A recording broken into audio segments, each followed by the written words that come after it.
Karena di dalam salah satu 10 perintah Allah, cintailah sesamamu manusia seperti kamu mencintai dirimu sendiri. Mencintai sesama manusia seperti mencintai dirimu sendiri.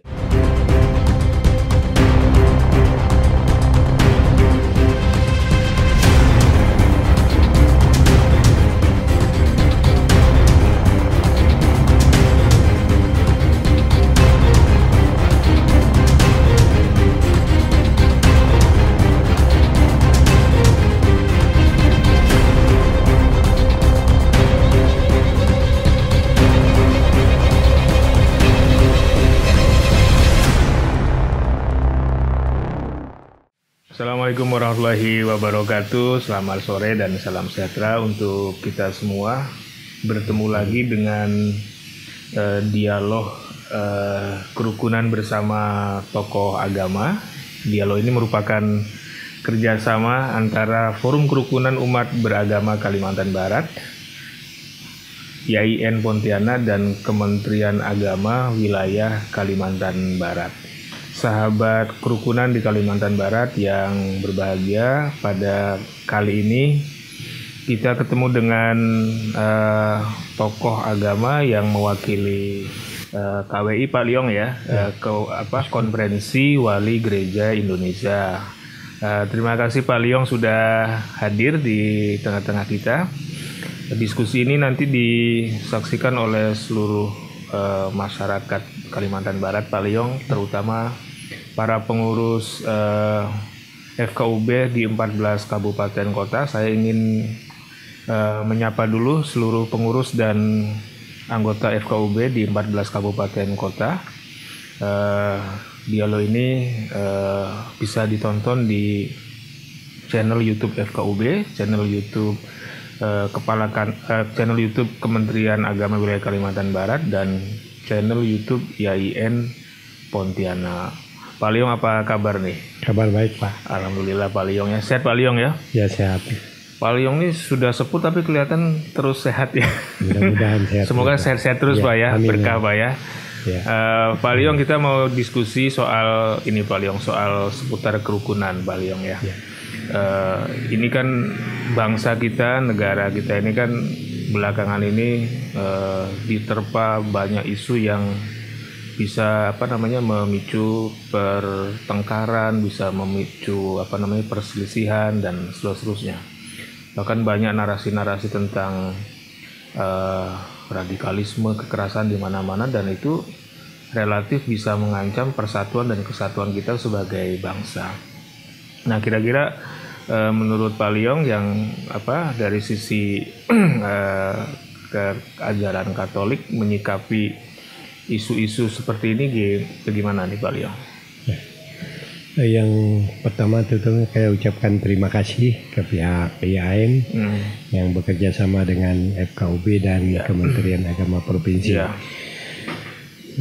Teman-teman juga dari FKUB Kabupaten Kota, selamat malam juga untuk teman-teman semua. Tentunya dari pihak Katolik menyikapi suasana saat ini ya, terutama memperdalam iman Katolik itu sendiri. Memperdalam iman Katolik ya. Bagaimana iman Katolik itu bahwa kita menghadapi apapun, ancaman apapun, kita tetap berpatokan kepada kita kasih. Iya. Jadi kasih itu kan sabar. Iya. Mahmud. Jadi apapun yang terjadi kita nggak bisa ini. Jadi tetap kita bagaimanapun kita tetap, kalau iman kita sudah betul-betul, kita ada pun apapun yang kita hadapi, kecuali sudah terpaksa lah. Tapi kalau betul-betul memang mengimani Katolik, apapun yang dihadapi itu tidak ada masalah gitu. Kalau seseorang mengimani Katolik, yang keluar kasih Pak Liong. Ya. Jadi kasih ini yang membentengi, yang memfilter umat-umat agar jangan terprovokasi kepada hal-hal yang sifatnya mungkin intoleransi, sifat-sifat yang radikalisme. Nah ini yang bisa kita harapkan. Dan ini tentunya peranan tokoh-tokoh agama, tokoh-tokoh teman-teman di FKUB Kabupaten Kota juga yang bisa memberikan sosialisasi misalnya ke kecamatan-kecamatan juga kecamatan ya. Sampai masyarakat yang paling grassroots lah ya. Nah, itu ajaran yang paling inti di dalam Katolik itu kasih Pak Yong ya. Nah, kasih itulah yang kemudian bisa dicerminkan dalam perilaku sehari-hari. Nah, ini kan apakah gini Pak Yong, Katolik itu punya doktrin inti tentang kasih, itu gimana menerapkannya dalam konteks berbangsa dan bernegara? Kan kita ini kan beragam, majemuk dan seterusnya. Gimana konsep kasih ini? Betul, sama. Jadi saya pikir ya sama di dalam sendiri Katolik sendiri dengan sesama agama yang lain juga wajib juga dia menghormati yang lain juga karena kita ini merupakan keluarga dalam satu negara, berarti ya kita harus saling toleransi, saling rukun, saling kerjasama, saling membantu, saling menolong satu dengan lain. Di dalam satu negara ini kita anggap sebenarnya kita satu keluarga. Kalau kita sudah berpikir begitu, kita nggak ada lain. Jadi kita saling membantu. Apa itu? Ini yang paling pokok, karena di dalam salah satu 10 perintah Allah, cintailah sesamamu manusia seperti kamu mencintai dirimu sendiri. Mencintai sesama manusia seperti mencintai dirimu sendiri. Itu yang paling inti ya Pak dalam ajaran. Berarti kan tidak ada kita harus benci dengan orang itu. Nah, justru itulah yang paling hakiki. Jadi doktrin kasih itu bisa melintas batas paling ya, artinya tidak mengenal latar belakang agama, tidak mengenal latar belakang etnis, bersifat universal. Kalau sampai seluruh dunia pun kita wajib gitu. Nah, kan sebagai lembaga agama paling ya, organisasi keagamaan seperti KWI itu, mungkin di dalam keorganisasian itu punya langkah-langkah strategis Pak Yong untuk bagaimana mempersatukan ya, baik di internal Katolik sendiri atau di luar itu dalam konteks berbangsa dan bernegara. Ya, memang kita juga selain memperdalam agama Katolik, juga mereka juga harus mengerti tentang kenegaraan juga. Itu perlu juga wawasan itu, karena seperti Pancasila kalau mereka juga harus juga bisa menghayati sebagai warga negara sebagai warga negara dia juga harus karena kalau Katolik itu punya prinsip 100% Pancasila, 100% Katolik Pak. Udah memang itu iman Katolik 100%, Pancasila percaya 100%. Kepada Pancasila sebagai warga negara 100% Pak. Itu nggak boleh didiskon Pak. Nggak ada diskon ya, harus 100% ya. Penting juga ya mengimani ajaran Katolik 100%, mempercayai Pancasila sebagai dasar negara karena ikatan warga negara mesti juga 100% Pak. Karena memang Pancasila untuk semua agama, semua golongan, semua kalangan. Pancasila milik bersama, apapun agama, golongan, etnis dan seterusnya. Nah, hal lain Pak Yong yang mungkin hari ini kita perlu mendapat perhatian dari semua agama Pak Yong ya, tokoh-tokoh agama terutama, wabil khusus ini para pengurus FKUB di provinsi dan di 14 kabupaten kota. Itu kan sekarang banyak sekali berita-berita ya atau narasi-narasi di sosial media yang kadang-kadang juga otoritas beritanya atau sumbernya juga kadang-kadang suka nggak jelas. Itu pula yang kemudian sering memicu iya kan, pertengkaran di wilayah yang fisik ya. Itu gimana Pak Yong mencikapi dunia baru ini? Ya mungkin mereka juga harus tahu juga kan, karena mungkin katakanlah di Indonesia ini kan ada orang-orang yang intoleransi, yang ingin menebarkan kebencian. Ini juga mereka harus waspada juga. jangan sampai mereka terprovokasi, terpancing dengan hal-hal yang demikian. Itu mereka juga perlu kita istilahnya kita berikan semacam ya pengetahuan mereka juga lah kan, bahwa tidak semua orang itu kita generasikan semua itu jelek semua yang itu kan, karena mungkin juga orang yang mendengar itu hanya nggak tahu juga Pak kan. Jadi kita juga harus hati-hati. Jadi kalau ada informasi yang begitu cukup kita tahu aja, nggak perlu kita sebar, nggak perlu kita karena yang bisa bikin berlebar itu Pak, mendapatkan isu-isu ini nanti diperbuatkan lain lagi ke teman-teman. Nah ini yang padahal belum dibaca. Dan orang lain belum tahu apa penafsirannya juga beda Pak. Jadi kadang-kadang itu yang ada yang emosionalnya masih istilahnya masih labil lah, itu yang kadang-kadang bisa memicu orang lain ngomong yang lagi. Nah ini yang perlu kita antisipasi mungkin di setiap media sosial, apakah di grup WA itu harus ada teman-teman yang mungkin bisa menetralisir, memberikan penjelasan bahwa kita memang harus hidup rukun, harus hidup toleransi. Nah, itu yang memang harus kita istilahnya kita sosialisasikan kepada teman-teman semua, saling mengingatkan satu dengan yang lain ya Pak. Karena kerukunan itu modal sosial yang paling mahal dan paling berharga di dalam mewujudkan kesejahteraan pada dalam membangun bangsa, membangun daerah. Kalau pondasi sosialnya nggak harmoni dan nggak rukun, bagaimana bisa membangun? Sehingga kerukunan adalah milik bersama. Dan Kalbar ini kan tahun ini kalau nggak salah ada ini Pak ya, hajatan politik demokrasi yang pilkada langsung. Itu biasanya nggak hanya di Kalbar, di tempat-tempat lain, di daerah-daerah lain itu biasanya ada tuh politisi-politisi yang memanfaatkan katakanlah sentimen agama untuk kepentingan politik individunya atau kelompoknya atau golongannya. Nah ini menyikapi fenomena yang seperti itu. Gimana Pak, orang diingatkan supaya kembali pada iman Katolik, antara politik dan agama itu sesuatu yang berbeda, punya tujuan yang berbeda, nggak bisa saling memanfaatkan untuk kepentingan yang bersifat jangka pendek gitu.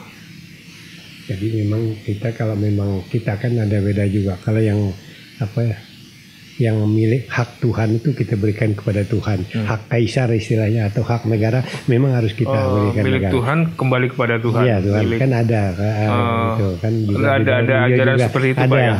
Jadi itu tetap gitu. Contohnya gimana tuh Pak Liong? Kalau misalnya kita sebagai warga negara kita tetap harus Pancasila itu yang menurut kita ini kan, makanya saya bilang tadi Pancasila harus 100% kan. Tapi hak kepada Tuhan kita harus melaksanakan perintahnya atau firman-Nya Pak. Jadi itu harus 100% juga itu yang harus kita laksanakan. Jadi hak kita itu kewajiban kita untuk melaksanakan itu tetap. Kalau itu sudah jalan dua-duanya akan ada masalah itu Pak. Kalau dalam doktrin Islam itu kalau ngurus dunia yang serius, ngurus akhirat juga yang serius. Dua-duanya harus diurus secara serius gitu ya.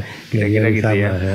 Nah, ini terakhir Pak Liong mungkin untuk umat Katolik dan mungkin untuk umat agama-agama yang lain, kita sebagai warga negara dalam berbangsa dan bernegara tentu punya rambu-rambunya sendiri. Ketika kita sedang beragama juga tadi seperti yang Pak Liong bilang, ya hak Tuhan dikembalikan kepada Tuhan, ya hak negara dikembalikan kepada negara. Ini pesan-pesan apa yang bisa Pak Liong bagi ke kita dan pemirsa yang nonton di channel ini? Yang pasti kita harus bisa di dalam diri kita masing-masing bisa menanamkan, bisa menghormati semua orang, apakah itu agama ataupun suku ataupun apa gitu. Nah, kemudian juga memang harus menanamkan rasa cinta kasih terhadap semua orang. bukan hanya saya kelompok sendiri, tapi dengan semua orang. Nah, karena itu memang sudah, katakanlah tadi, sudah memang kewajiban kita kepada yang di atas sana. Kita harus berbuat baik, harus cinta kasih kepada semua orang. Nah, ini oleh karena itu dalam hal kita menyikapi yang sifatnya intoleransi, yang paham-paham yang radikalisme, nah ini kita juga harus hati-hati. Jadi kalau di media sosial mungkin kita mendengar atau apa yang itu tidak perlu kita tanggapi, tidak tahu kita kirim kepada itu, tidak perlu lah, hanya untuk bisa dikonsumsi sendiri, karena tidak semua orang bisa menerima apa yang disampaikan. Itu yang perlu kita. Oleh karena itu kita masing-masing mempertebal iman kita. Karena kalau kita sudah tebal iman, pasti kita sudah bisa pribadi kita masing-masing sudah bisa memfilter daripada hal-hal supaya tidak terpengaruh, ya. Itu yang paling penting menurut kita. Karena kalau kita sudah betul-betul memahami bahwa rukun itu indah, misalnya itu damai, kemudian toleransi itu juga membuat kita tenang, damai, juga melaksanakan pembangunan juga kita lebih lancar begitu. Kita yakin semua akan berjalan dengan lancar. Tapi kalau kita misalnya saling curiga, saling membenci, tidak toleransi, ya itu justru akan menambah hal-hal yang hubungan yang tidak baik satu dengan yang lainnya.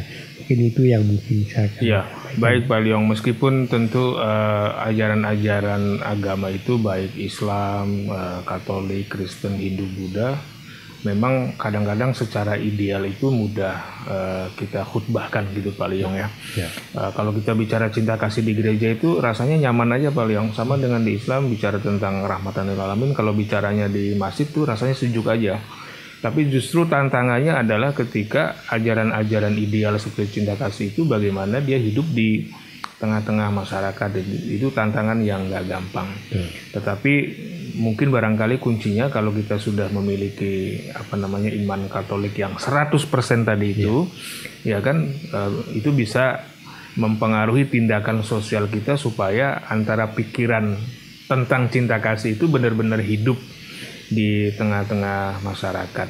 Sahabat kerukunan di Kalimantan Barat, para pengurus dan anggota FKUB di 14 kabupaten provinsi, dan semua yang menonton di channel FKUB provinsi, Kementerian Agama Wilayah Kalimantan Barat dan YN Pontianak, ini dialog yang sangat menyejukkan. Selain ruangannya sejuk paling, tapi dialog juga sangat sejuk, dan mudah-mudahan ini memberikan pengaruh kepada kita untuk selalu menjaga kerukunan, menjaga kedamaian, menjaga persatuan, memaksimalkan iman di masing-masing keyakinannya, dan memaksimalkan untuk tertib sebagai warga negara dengan payung yang sudah jelas dan disepakati. Sampai jumpa di sesi-sesi dialog yang akan datang, yang pasti akan banyak hal yang menarik yang bisa kita dapatkan. Sampai di sini, terima kasih. Assalamualaikum warahmatullahi wabarakatuh. Selamat malam dan salam sejahtera untuk kita semua. Salam sejahtera.